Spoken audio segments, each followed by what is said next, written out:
Karena saya memang gaji saya tinggal Rp50.000.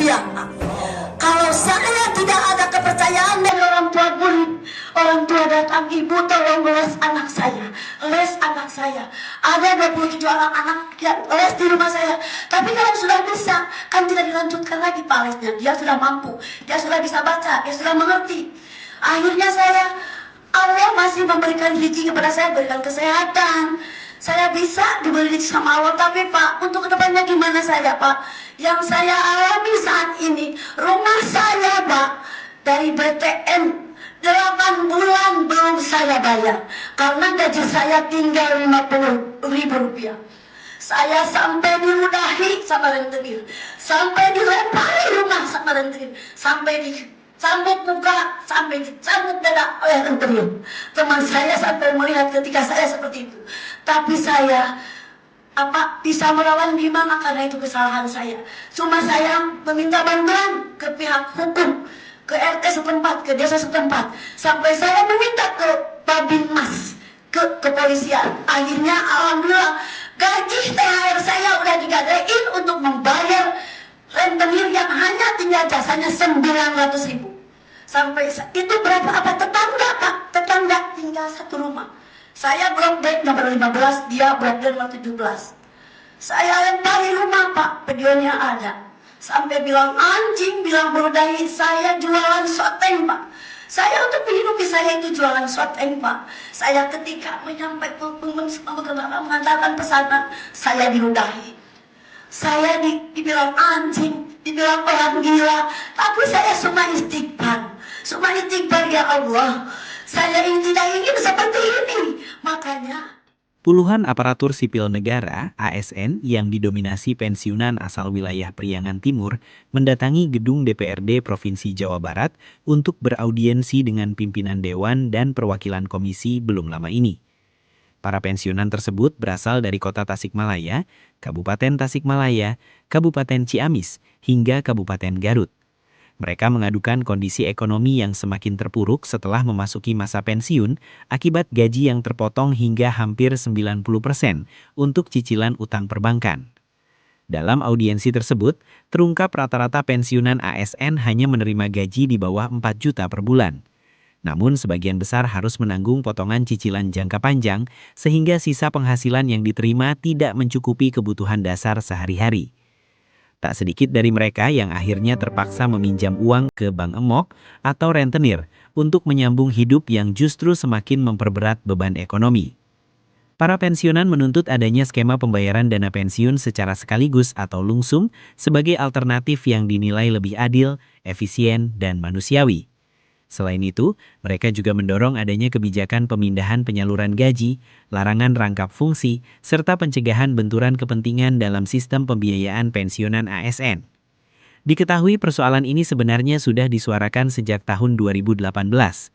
Dalam duduk perkara yang terungkap, banyak ASN sebelumnya terjebak kredit perbankan dengan bunga tinggi, plafon besar, serta jaminan gaji atau surat keputusan SK, khususnya di kalangan guru. Salah seorang perwakilan pensiunan asal Tasikmalaya, Yuyun, mengaku setelah purna tugas sebagai ASN, dirinya terpaksa berjualan soteng untuk mencukupi kebutuhan hidup sehari-hari.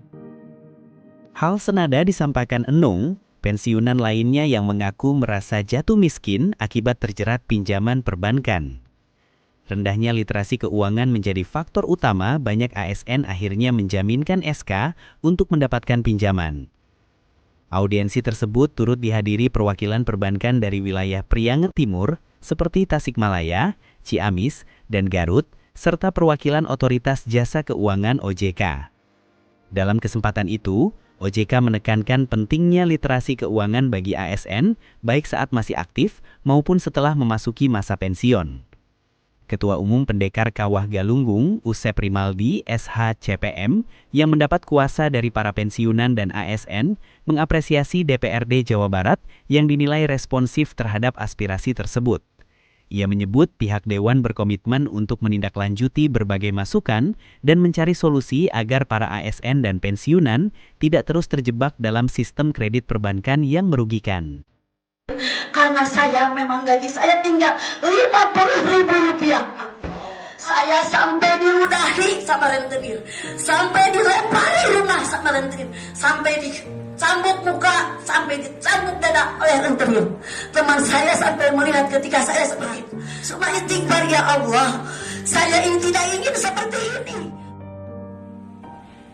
Perkenalkan, nama saya Usep Rinaldi selaku Ketua Umum LBH Pendekar Kawah Galunggung Indonesia, selaku penerima kuasa dan selaku apa yang menjadi tuntutan kami di sini sudah jelas diutarakan di dalam audiensi.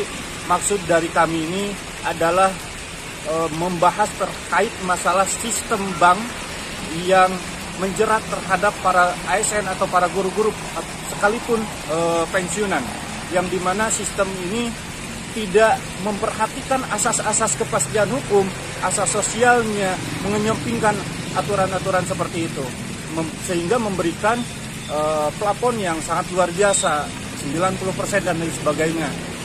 Oke. Apa yang dihasilkan dari audiensi tadi, Pak? Yang dihasilkan dalam audiensi, alhamdulillah, dari pihak yang kami untuk menghadirkan, dari PGRI, Pemprov Jabar, terus kemudian Dewan, juga memperhatikan ke kami akan ditindak lanjut dan membantu terhadap audiensi ini. Harus jangan sampai miskin literasi keuangan. Kata beliau juga seperti itu. Jangan hanya terkait masalah sistem, aturan seperti itu. Lihat dulu di dalam lapangan seperti apa. Yang namanya ditawarkan ya pasti, tapi ada aturan yang jelas gitu. Itu aja sih sebetulnya. Puaskah dengan audiensi ini atau akan berjenjang? Alhamdulillah puas. Tinggal menunggu rencana tindak lanjutnya, bersuratnya kami tunggu juga dari Dewan, dari PGRI, terus kemudian Pemprov. Itu alhamdulillah. OJK juga akan membantu terkait masalah sistem yang menjerat terhadap ASN.